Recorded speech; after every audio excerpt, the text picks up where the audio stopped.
tem esse aspecto de pirâmide nos descendentes, mas a base dela tem um cruzamento aqui, é porque esses gêmeos eles têm o mesmo genótipo inteiro, da célula inteira. Todos os genes são iguais. São clones naturais uns dos outros. Esses gêmeos aqui são os monozigóticos. However, nevertheless, pero sin embargo, además, se eu tiver esse aspecto de pirâmide, mas eu não tiver essa base horizontal, eu também vou ter os gêmeos, mas eles são agora dizigóticos. Os gêmeos dizigóticos, inclusive, eles podem ter sexo diferente, tá? Eles não apresentam necessariamente o mesmo genótipo. Uma herança classificada como herança autossômica é aquela que afeta igualmente homens e mulheres. É aquela em que o gene que eu vou estudar está presente nos cromossomos autossômicos. E os cromossomos autossômicos na nossa espécie, galera, são os 44 primeiros cromossomos, os 22 primeiros pares. Aí vocês estão vendo que eu tenho esse grande grupo que são dos cromossomos autossômicos e eu tenho 2 cromossomos aqui que não faz parte desse grupo. Ele é um par heterossômico heterólogo. Veja que eu não tenho um par de cromossomos homólogos, eu tenho um cromossomo grandão e um outro cromossomo pequenininho. Isso acontece no par sexual em homens. Então, se eu estudar a transmissão numa determinada família de um gene que está em um desses 44 primeiros cromossomos, essa herança vai ser autossômica. E qual é a característica dessa herança? A probabilidade dela aparecer ela vai ser igual em homens e mulheres. Ela não vai ser influenciada de forma alguma pelo sexo, tá? Geralmente é o que a gente espera. Pessoal, como toda regra, a regra das heranças autossômicas também tem a sua exceção, tá? Existem heranças autossômicas especiais que, por mais que o gene esteja presente de forma igualitária em homens e mulheres, a gente vai ter uma variação com relação a essa expressão. Mas essa variação não tem a ver com a natureza do gene, o papel do gene, mas sim com fatores ambientais. E aí o primeiro tipo de herança autossômica especial vai ser a herança limitada ao sexo. Quando eu falo de barba, de pelo na região da face, vocês sabem que isso é típico de indivíduos do sexo masculino. Quando eu falo de produção de leite, a gente já usa o termo leite materno. Isso é típico de indivíduos do sexo feminino em mamíferos. Pessoal, o gene é autossômico. Homens têm gene para o desenvolvimento de glândula mamária e produção de leite. Eu posso ter esse gene aqui. Só que por que eu não estou produzindo leite materno? Porque eu não tenho uma regulação hormonal que me permita a ativação desse gene. Então, quando o gene ele é autossômico, presente nos dois sexos, mas ele depende de uma influência hormonal, aí a gente vai chamar essa herança de herança limitada ao sexo, tá? Provavelmente ela só se manifesta em um sexo, mas não tem a ver com a natureza do gene. Tem a ver com a composição hormonal daquele indivíduo. Para a produção do leite materno mesmo, a gente precisa da prolactina num nível muito elevado, da ocitocina na liberação e ainda da progesterona, que são hormônios então que ficam elevados em mulheres durante o período gestacional. E no período pós-gestacional menor, né? Bom, então a gente tem um exemplo de genes para a produção de leite, praticamente o funcionamento dele é igual ao longo dos mamíferos. Tem mulher que produz mais leite, tem mulher que produz menos leite. Em outros mamíferos esse comportamento também existe. Em vacas, por exemplo, tem vacas que geneticamente têm genes para produzir mais leite e vacas que têm genes que produzem menos leite. Só que por que eu não tenho, então, bois que produzem leite? Porque além da presença de gene, eu preciso de um ambiente hormonal específico para poder ativá-los, tá? Pessoal, uma outra característica aqui que a gente não pode deixar passar batido é o desenvolvimento de pelos longos na região do canal auditivo. A gente chama isso de hipertricose auricular, tá? Então isso vem também de uma característica genética, porém depende da testosterona elevada. Então mulheres que herdam esse gene não desenvolvem essa característica, a hipertricose auricular. Não é qualquer hipertricose, não. Aí eu já falei também, né, do desenvolvimento de genes para a barba, para os pelos faciais. Então aqui a gente tem os 3 grandes exemplos que a gente aplica na herança limitada ao sexo. Aquela que o gene se apresenta igualmente em homens e mulheres, mas se expressa em apenas um dos sexos por conta da influência diferencial de hormônios sexuais. Testosterona nos homens e a estrógeno, progesterona nas mulheres, além de outros hormônios. A herança influenciada ao sexo, ela também é um tipo de herança autossômica especial. Só que agora, gente, eu não tenho influência hormonal, não. O que eu tenho é o seguinte, o gene vai se comportar de forma diferente. Ele vai se expressar em dose única nos homens e em dose dupla nas mulheres. Então, imagine um gene que se comporta como dominante nos homens e recessivo nas mulheres. Eu tenho nesse gene uma variação de dominância. E isso faz com que nos homens eu tenha uma frequência muito maior de uma característica chamada de calvície, tá? Eu tenho diferentes formas de calvície, muitas delas são genéticas, mas assim, em todas a gente consegue ver que esse gene no homem, ele se expressa mesmo em uma única dose, em uma única cópia. Então, nos homens é mais frequente. Os homens heterozigotos, eles são calvos. As mulheres heterozigotas, elas são normais, porém portadoras do gene.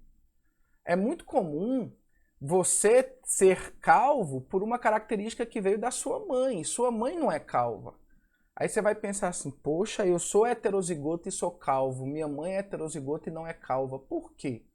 Porque nas mulheres o gene comporta como recessivo, só se expressa em dose dupla, mas nos homens em dose única. Então, eu não vou usar nesse caso aqui letra maiúscula e minúscula, tá? Só para não ficar confuso. Eu vou colocar aqui o C' e destaquei de vermelho para indicar que esse é o gene da calvície. O indivíduo que não tem o gene da calvície, que é CC, ele não é calvo em ambos os sexos, é um indivíduo normal para o caráter. Agora, se ele for heterozigoto, CC', os homens serão calvos e as mulheres serão normais, porém podem transmitir esse gene. Agora, se ele tiver duas cópias do C', ele for homozigoto, C', aí eu vou ter homens e mulheres calvas. Existe mulher calva? Existe, agora numa frequência menor. A calvície na mulher não fica com esses grandes espaços, em alguns casos até pode ficar, mas é mais comum ela ter uma diminuição da densidade, do volume capilar, tá? Minha galera, vamos agora aprender a determinar genótipos em um heredograma. A primeira coisa que vocês precisam saber é que existem conceitos técnicos para a gente analisar heredograma para determinar se ser afetado é ser afetado por um caráter dominante ou recessivo. Como é que eu consigo deduzir isso? Minha galera, eu queria dar algumas dicas para vocês, tá? Para dedução de situações de heredograma. Deixa eu só configurar aqui um pincel para a gente poder trabalhar. E as minhas dicas vão no seguinte sentido. Ó, quando a gente tem um heredograma cuja a herança é autossômica recessiva, a gente vai ter uma situação parecida com essa daqui, ó. Pais normais, tendo filhos, eu vou colocar um losango porque pode ser macho ou fêmea, tá? Tendo filhos afetados. E aí, nesse caso, ele vai ter que ser destacado porque ele é afetado. Pode ser por qualquer cor, mas aqui é afetado. Toda vez que eu tiver uma situação em que pais com um determinado fenótipo estão tendo um filho com um fenótipo diferente, o fenótipo diferente do filho está se expressando no filho, mas não se expressou no pai, mas veio de um gene dos pais. Então, o pai tem o Azinho, a mãe tem o Azinho. Só que não expressou nos pais porque os pais têm um outro gene dominante inibindo. Os pais têm um Azão.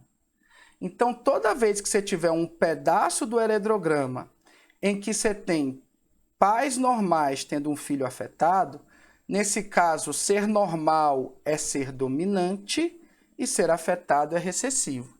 Então, galera, toda vez que pais normais tiverem filhos afetados, ser diferente dos pais, nesse caso, que é ser afetado, é uma característica recessiva.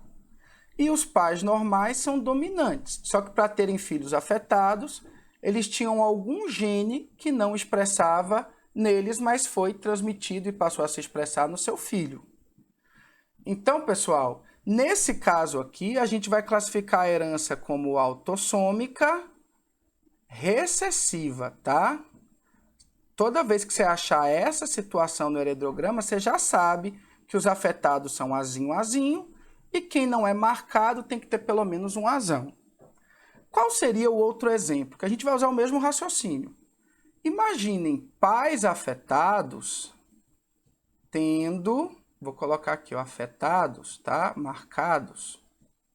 Os pais são afetados tendo filhos normais. Então vamos colocar um losango aqui, meu losango é sempre torto. Pais afetados tendo filhos normais, aí o raciocínio é o mesmo, mas é o contrário. Quando é que um filho tem um fenótipo diferente do pai? Quando ele é azinho, azinho. Isso significa que o gene está se expressando no filho e veio do pai e não se expressou no pai porque o pai tem um outro gene dominante inibindo. Então, os pais serão heterozigotos e o filho recessivo. Só que, nesse caso, ser diferente dos pais é ser normal. E os pais que são os afetados, porque os pais que estão marcados. Então, toda vez que vocês virem pais afetados tendo uma criança normal, aí a herança será autossômica dominante. Ok? Então, nem sempre o afetado por um caráter, uma doença, ele é o recessivo. Você precisa buscar um diagnóstico no heredograma.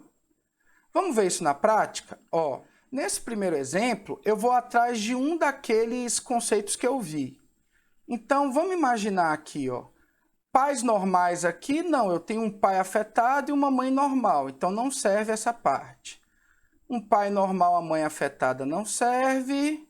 Aqui eu tenho, ó, pais normais tendo um filho afetado. Na verdade, uma filha, ó. Pais normais tendo uma criança com fenótipo diferente. O que eu posso deduzir?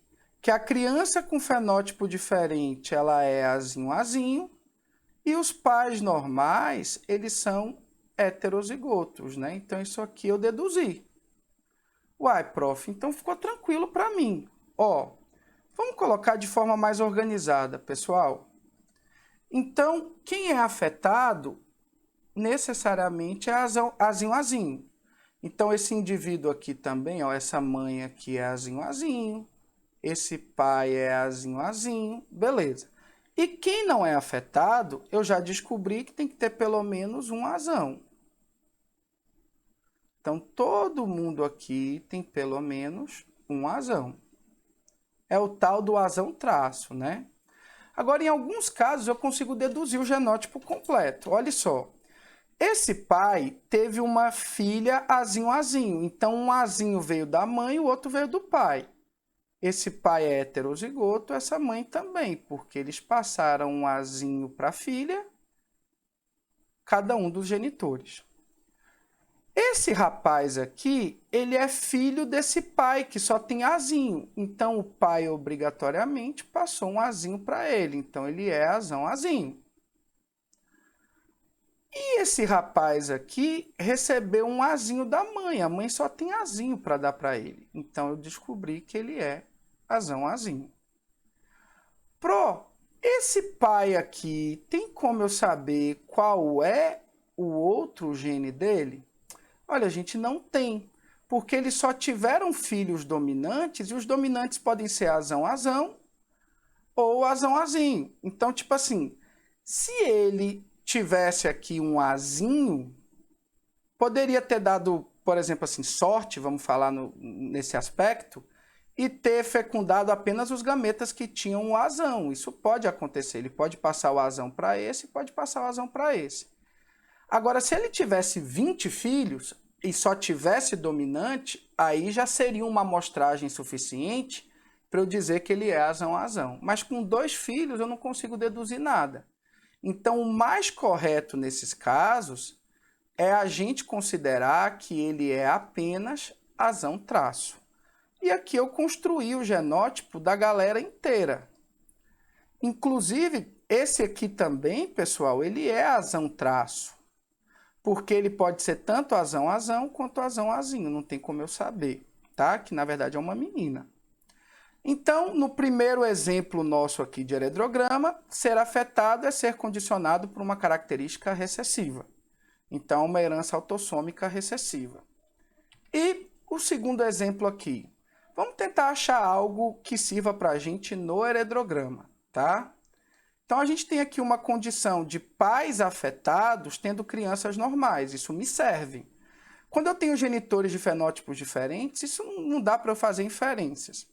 Mas vamos deduzir aqui, ó. Deixa eu colocar aqui. Pais normais, tendo, galera, ó, filhos diferentes. Eu vou pegar aqui esses dois filhos. Poderia estar pegando só um, tá? O que eu consigo deduzir sobre isso? Que quando o filho tem uma característica diferente dos pais, é porque o filho ele é azinho. Então agora, galera, ser azinho é ser normal. E os pais afetados são heterozigotos, azão. E passaram o azinho para os seus filhos. Então esse outro filho aqui, de número 8, ele também é azinho. E agora, galera, todo mundo que tiver uma não marcação, que não tiver uma marcação, vai ser azinho. Ó, galera, geral aqui vai ser azinho, ó. Azinho.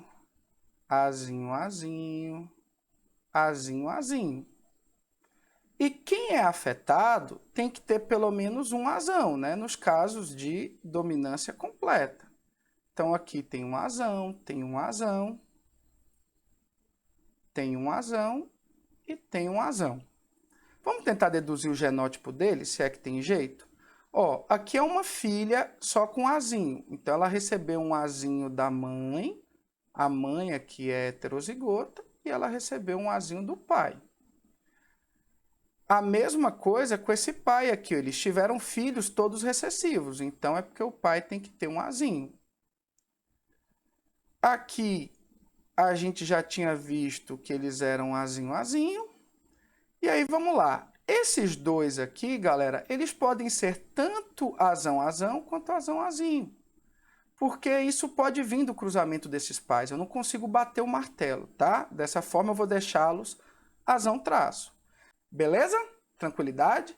Nesse exemplo aqui agora, a doença ou o fato dele ser afetado é por um caráter dominante. Ser normal seria recessivo.